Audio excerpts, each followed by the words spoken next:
Parshat Naso talks about the Mishkan, the temple which the Jewish people built in the desert shortly after they left Egypt.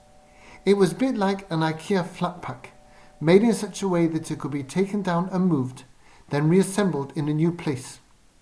People from the tribe of Levi had the job of carrying it through the desert when the Jewish people travelled from place to place.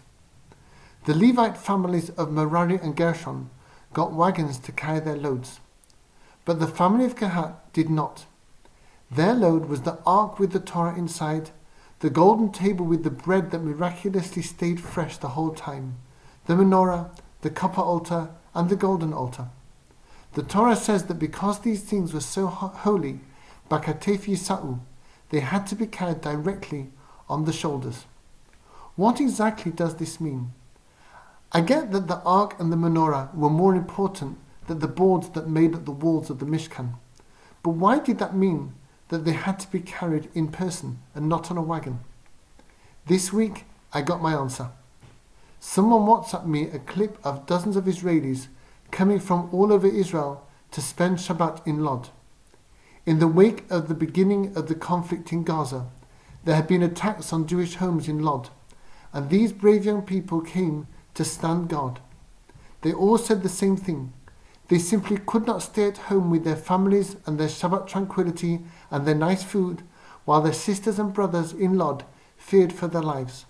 On the contrary, they regarded it as a zechut anakit, a tremendous privilege to pack up mountains of food, leave their loved ones, and trek halfway across the country to spend a 10th Shabbat watching out for the safety of their fellow Jews.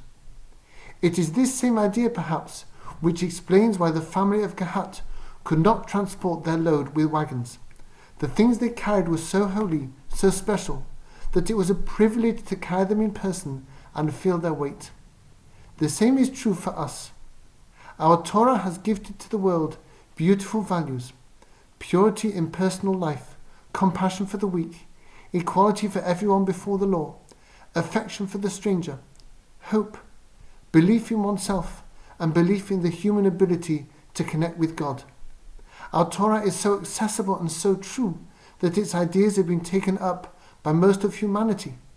Yet it is so deep that a single line can be studied for days on end before it is understood.